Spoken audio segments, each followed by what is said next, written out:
something that just goes out into the desert that looks like it could be a good time, I'll just go for it. You think you can make this? Easy. What's going on, guys? This is my 2000 Honda CRV.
So right now I'm in the middle of a cross-country road trip. I just got done with SEMA 2019.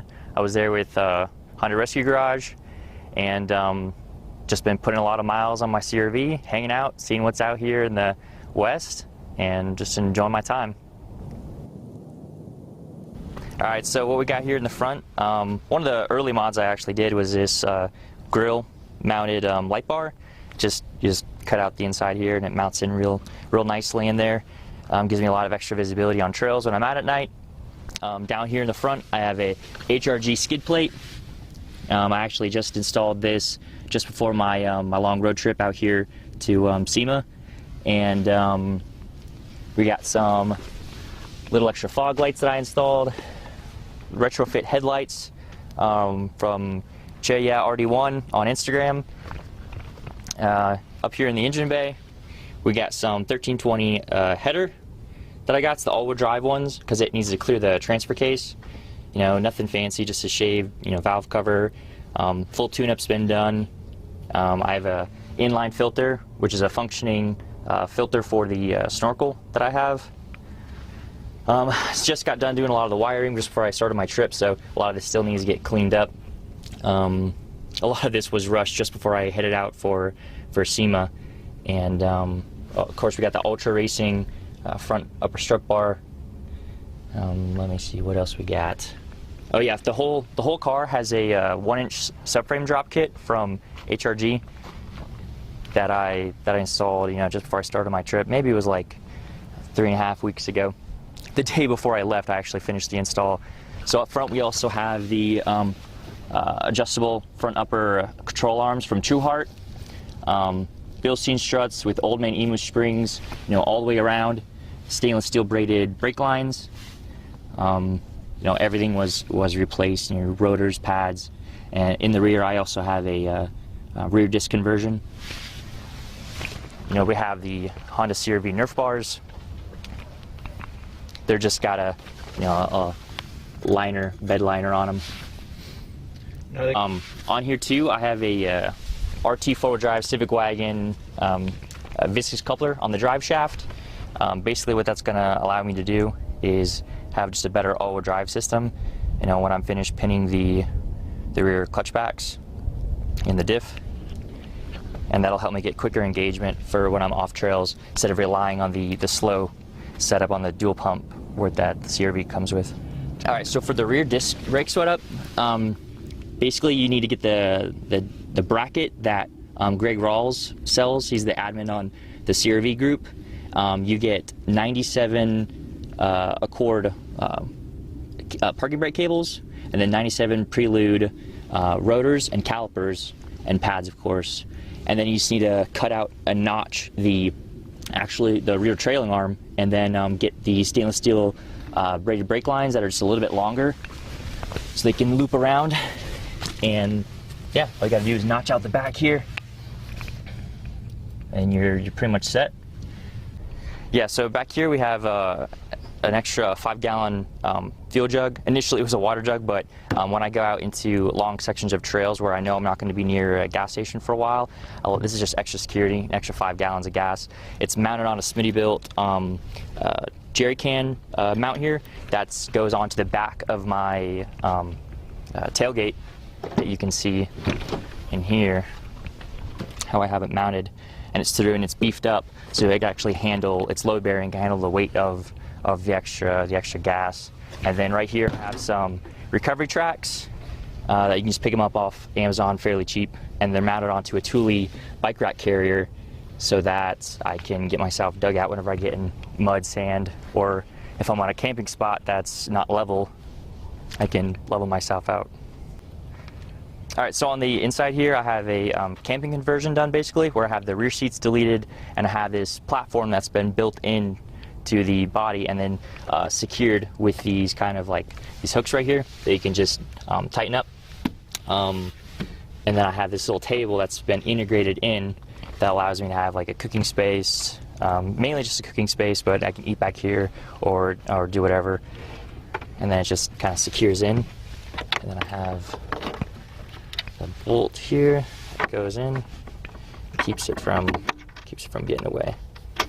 Also, I intentionally built it raised like this so I can get tubs back here, and then also have access to the CRV table, and I also have storage underneath here with like recovery straps, things like that, like recovery oriented gear. And then in the side pockets I just keep extra shoes and clothes and stuff. And then I actually have tubs on either side that I keep extra tools and things like that. Of course I have just basic necessities, food, sleeping setup, and then just water and pots and pans. Plans in the future to actually build a rack that goes here so I can more easily access things that I keep inside. So back here in the rear suspension, we have the 2.5-inch HRG strut spacer kit. Of course, we're still running the Bilstein struts, aluminum springs, new trailing arm bushings from Siberian bushings. Then we have the full 1-inch subframe drop kit, so that also goes to the rear as well. I run Wicked tuning, adjustable camber arms in the rear and toe arms in the rear as well.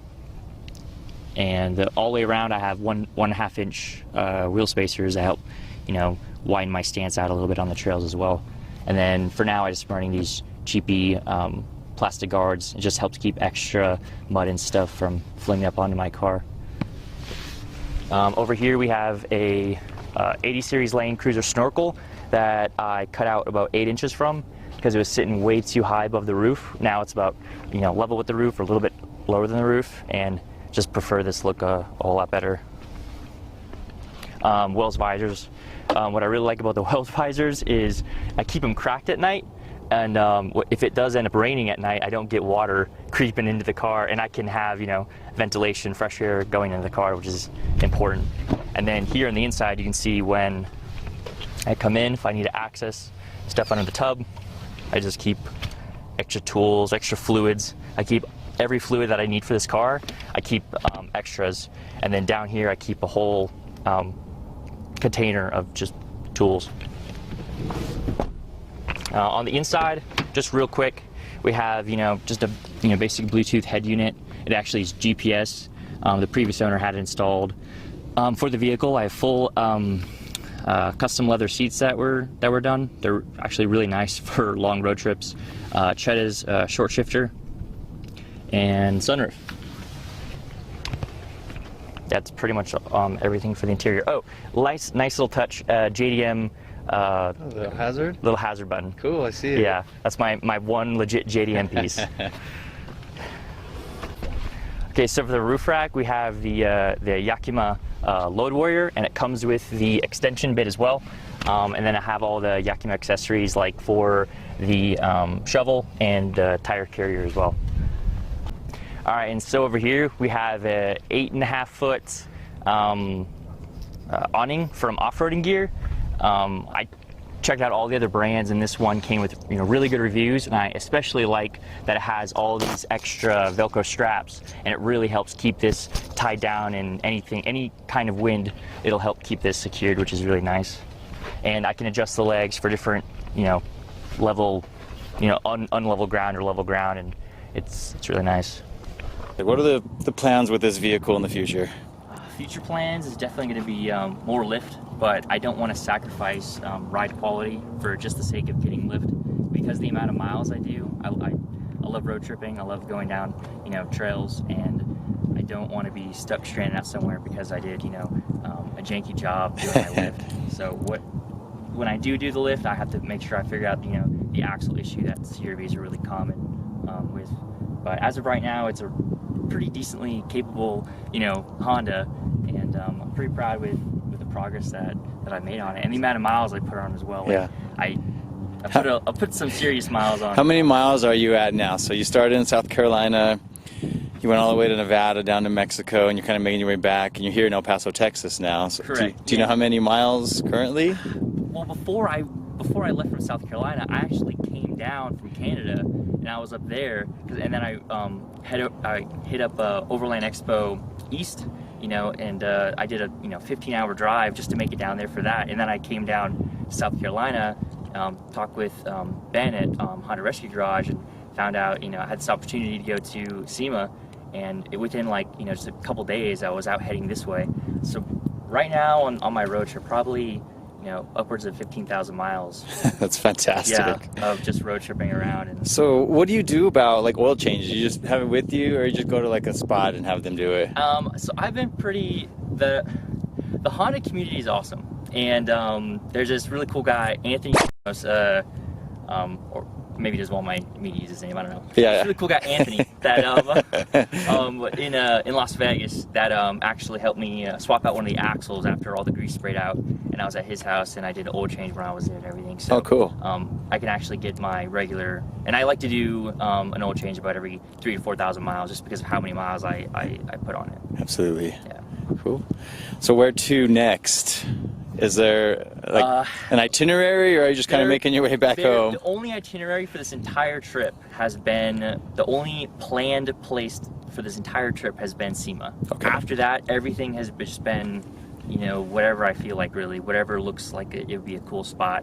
Next up, I have some friends in Texas that I'm further, we're in El Paso right now, yeah. So. We're far west Texas, guys. Yeah, I'm Central Texas is where some of my friends are at, and they invited me over for Thanksgiving. So excellent. I think I'll head that way.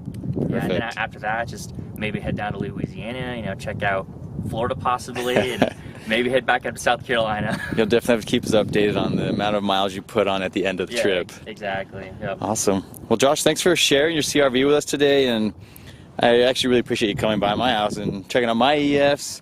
Oh, yeah. It's cool to meet you, and if you guys haven't seen already, I linked his Instagram in the description. I'm also going to put up here in the video. He has a really badass wagon that is an all-wheel drive, and it's a B20V? B20V, correct. B20 VTEC all-wheel drive. It's really neat there.